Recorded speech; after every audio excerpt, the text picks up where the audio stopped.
Hi, I'm Sam Fitzgerald, and today I'll be presenting to you on curriculum and pedagogy in science and mathematics classrooms. So curriculum, what is it? It comes from the word curricle, which is from the Latin used in the 18th century in the context of a chariot race.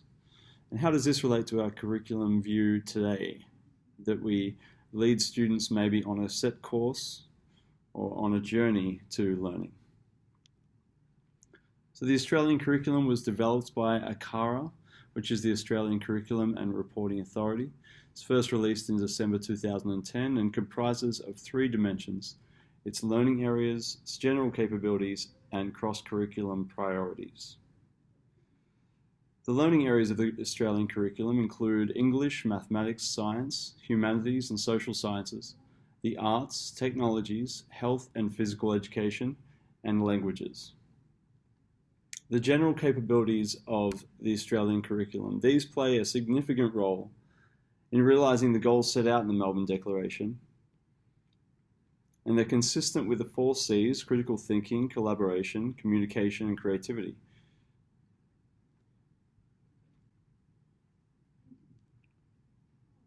Cross-curriculum priorities of the Australian curriculum include the Aboriginal and Torres Strait Islander histories and cultures, Asia and Australia's engagement with Asia, sustainability, and these priorities are embedded in the curriculum, having strong but varying presence depending on their relevance to each of the learning areas. Models of curriculum. An emergent curriculum versus an outcomes-focused curriculum.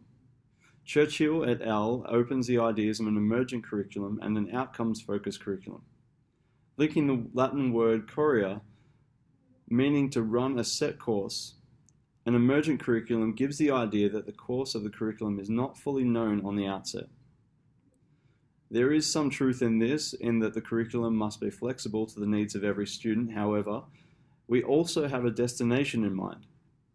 Considering the curriculum as both emergent and outcomes focused means that there is a destination, a learning outcome ahead, and that there are many ways to reach that destination.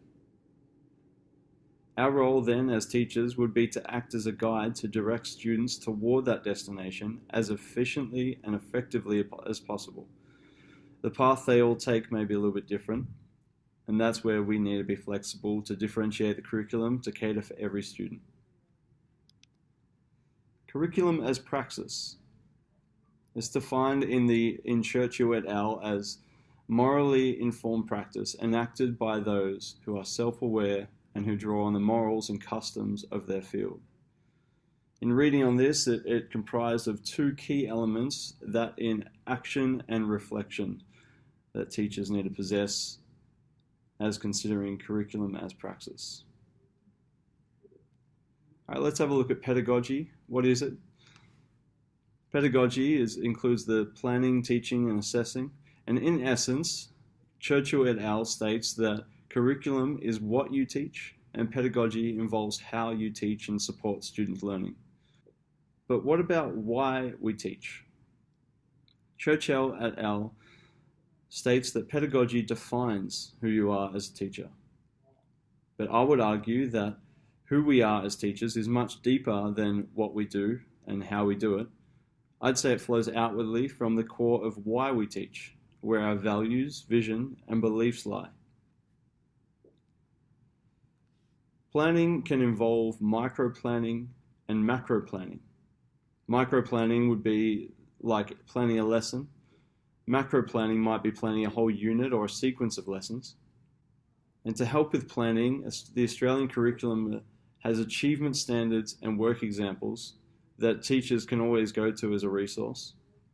And flexibility is needed when planning, as lessons will rarely go the way that we planned, as we need to differentiate for every student in the moment. So not every student may be up to speed with the subject, the topic that you're teaching on.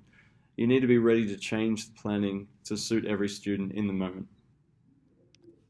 Let's look at teaching now. The word pedagogy comes from the Greek word paidagogos. It means a tutor or a guardian and guide of boys. Among the Greeks and Romans, the name was given to trustworthy slaves who had had the role of supervising the life and morals of boys belonging to the better class.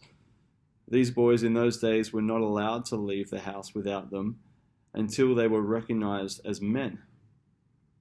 Whilst we may not consider ourselves as slaves, we could say that educating children in life and morals plays a big part of our role as teachers, preparing them for and walking them into adulthood as they leave secondary school.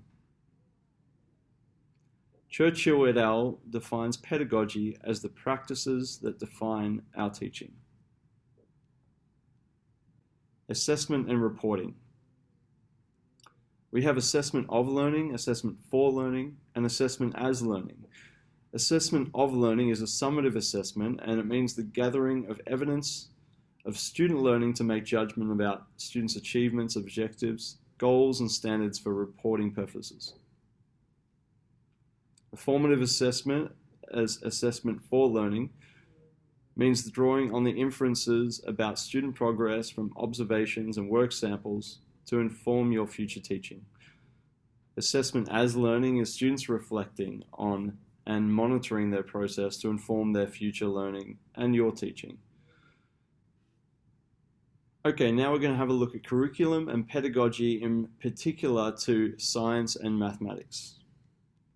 The mathematics curriculum comprises of 3 core content strands in the Australian curriculum, which includes number and algebra, measurement and geometry, statistics and probability. And within these, 4 proficiencies focused on throughout the teaching of this content are used, and that is mathematical understanding, fluency, reasoning, and problem-solving skills. So if we were to consider the content itself as the nouns, I guess you would say then these 4 proficiencies would be the verbs or the actions that students will do to really engage with mathematics in their classrooms. These have been tightly integrated into the curriculum and are seen as essential to doing maths and learning maths. And the Australian curriculum argues that if teachers can use these verbs as ways of guiding the actions that students do in class, that it will change the nature of mathematics classrooms. But when are we ever going to use this? We've heard every student ask this question in a mathematics classroom. I really think that these 4 proficiencies will help us to answer the why behind mathematics. Every student wants to know why we're doing this. What's the point of it? When am I ever going to use it? If we integrate these proficiencies and get students doing maths, rather than just learning about maths or learning how to do it, but rather doing it and actively integrating themselves into it, they can see the why in what they're doing as they develop their mathematics skills. But why is maths essential to 21st century learners? Well, we could consider that mathematics is a way of looking at the world that provides people with tools to solve problems, as well as its contribution to human and social development. Mathematics has aesthetic and cultural dimensions that makes its study worthwhile in its own right. Another key to the reason why we need mathematics is becoming numerate. We all need to become numerate. And numerate specifically in the context of mathematically, contextually, and strategically. So mathematically means conceptual understanding. Contextually means like real world context, and strategically would involve problem solving skills. Let's look at the science curriculum now. If you look at the diagram I've created here for the screen, you'll see 3 strands on the top. These are 3 strands that run through all the science curriculum, through all the year levels. It's science as a human endeavor, science understanding, and science inquiry skills. The science understanding is really where the core content lies. It's where biological sciences, chemical sciences, earth and space sciences, and physical science lie as the substrands. The other 7 substrands of these other 2 strands are integrated into the curriculum, but instead of being taught over a single yearly basis, they're taught over a 2 yearly basis, and that they also play a very big role in the curriculum too. So why is science essential to 21st century learners? Well, science is an opportunity for students to understand the world in which we live. It provides an empirical way of answering interesting and important questions about the biological, physical, and technological world, and that was stated by Akara. Some resources of the Australian curriculum include sequences of content, which covers all the content to be taught from F to 10, sequences of achievement, which outlines learning outcomes specific to the year level, work samples, and interactive games and activities. All these resources are on the Australian Curriculum website. Anyone can access them, and they clarify really what we are to teach in terms of content and what an achievement standard is recognised as nationally here in Australia. Let's look at some pedagogical approaches relevant to science and mathematics. Pre-service teachers are likely to adopt both student-centered constructivist approaches and teacher-centered direct instruction methods, which was stated by Churchill et al. I must say I do agree with this.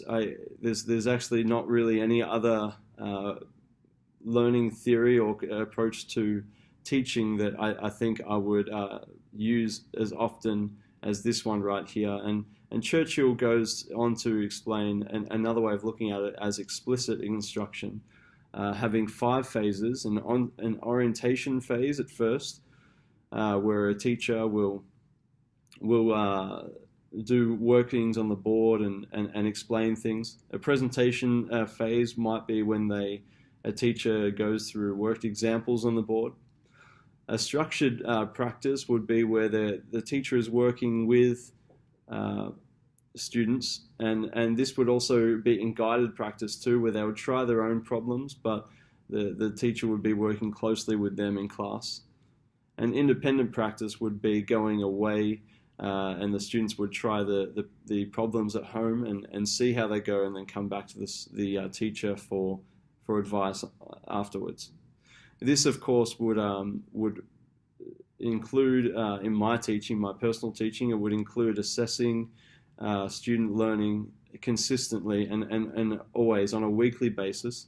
At a school I was on placement at last year, my mentor teacher, he would do weekly quizzes that were not assessed towards student marks, but they would provide him an instant feedback on how every single student is doing in his class. So he would know straight away how they're going with a certain topic, and he would be able to address that directly. And I thought this was an amazing way of assessing students and being on top of their learning and being on top of the content and making sure everyone's up to speed. On the next page here, you'll see a diagram I've just created, and you'll see this gradual release of responsibility as Churchill et al. Articulates in the textbook. This diagram here, you'll see is you're stepping up towards the right. As the student steps up, the responsibility goes off the teacher and more onto the student as we move through those 5 phases. This gradual release of responsibility is, according to Churchill et al., it's consistent with Piaget's cognitivism and Vygotsky's socio-cultural theory, and in particular his theory on zone of proximal development. If we look at integrating ICT into a mathematics and science classroom, what are we thinking about? The TPAC is something that comes to mind straight away, and that means technological and pedagogical and content knowledge. This was initially devised by, this was an extension on Lee Schulman's PCK model, which now tailored to include also the use of technology in teaching and learning. Schulman's model was about the transformation of subject matter to cater to every student, which involves interpreting the material, finding various ways to represent it, and adapting it to work with students' prior learning and alternative concepts. TPAC, however, is it's the basis of teaching, effective teaching with technology, and requires an understanding of how and when to use technologies in a way that works both with the subject matter and with pedagogical practices in order to promote effective teaching and learning. I think in a mathematics and science classroom, this is a really great tool. I think knowing when to use it would be important though, as sometimes if you were just writing on the board, it might be far more effective for learning if it took 5 minutes to write something on the board as opposed to showing some kind of interactive or a video or something. However, there are many things on YouTube, many instructional things from the Khan Academy, I think, as well, where you can easily show a video on how to do a certain mathematical problem, on how to approach a certain problem, on mathematical concepts and scientific concepts. And of course, you can show a video on science experiments that maybe might be too expensive to do in class, that just might be impractical, maybe with harmful chemicals or something, or dangerous goods or something. You can show an experiment on YouTube very easily with that, and students will learn so well visually and get a deeper understanding of it. I think that would be a great way of introducing technology into a mathematics and science classroom. Another way, of course, would be doing things like Kahoots, where you would do a quiz. Lots of students love quizzes, and I think that's a great way also that we could integrate ICT into the classroom. Supporting a learning environment is really important to teaching effectively in any discipline, but I really think as well in science and mathematics. Rita Tenorio states that if kids feel safe, if they feel inspired, if they feel motivated, they're going to learn important and positive things. But if those elements are not there, if they feel disrespected or neglected in school, they're learning from that too. So students feeling safe, inspired, and motivated are all an articulation of the goals set out in the Melbourne Declaration, in that we aim to create a supportive learning environment for every student in order to produce a positive learning experience. Some practical elements to teaching. I've just listed a bunch here. This comes from Salas et al. They've recommended several elements to pre-service and graduate teachers, and it encompasses curriculum as praxis and answers the question probably many of us ask: how am I really going to do this after I finish my degree? And feel free to pause the video and have a read through these. I won't go through them, but I found them really helpful. The principles of learning and teaching also relate to creating a positive learning environment. And I'll just go through them quickly. The first one here, these are 6 principles. The first one is the learning environment is supportive and productive. The learning environment promotes independence, interdependence, and self-motivation. Students' needs, backgrounds, perspectives, and interests are reflected in the learning program. Students are challenged and supported to develop deep levels of thinking and application. So there we have some critical thinking as well, part of the 4 C's there. Fifth, we'll read that assessment practices are an integral part of teaching and learning. And finally, the learning connects strongly with communities and practice beyond the classroom. And that kind of relates to part of the general capabilities set out in the Australian curriculum, in that we have a capability that goes beyond the classroom and extends to the culture around us and to the community around us. So in conclusion here, we've talked a bit about science and mathematics, we've talked about pedagogy, and we've talked about curriculum in general. And I think if we were to ask why science and mathematics are really important in the classroom, I'd say that science and mathematics are a way that we can make sense of the world we live in, and so remain cornerstone subjects in education. The pedagogy for science and mathematics that I have personally adopted for my teaching in future would definitely be explicit instruction or direct instruction and constructivism. I haven't mentioned it here, but problem-solving learning too. I didn't get a chance to talk about that, but of course that would be in mathematics and science classrooms. Regular formative assessment, as I mentioned before, on student progress, checking how they're going all the time and really staying on top of student learning. Not just summative assessment where we would assess their knowledge at the end of a whole unit or semester, or a prac or something like that, but rather constant assessment of how they're going. I'd like to really integrate ICT into my classrooms, and I'm yet to learn completely how I'll do that, but I'm open to doing that more and more, and I'm open to ideas and open to creative ways of doing that. I really want to create a supportive learning environment in my classrooms, and that kind of ties in this last point, is it's valuing and making time for every single student, and not just teaching to the middle of that bell curve that we talked about in class, but teaching to every student. Every student can improve their mathematics, they can improve their scientific understanding. It doesn't matter where they're at. It doesn't matter whether they have no understanding or great understanding. Everyone can improve where they're at. They can always go forward, and I want to definitely be a teacher that pushes students and drives them into success.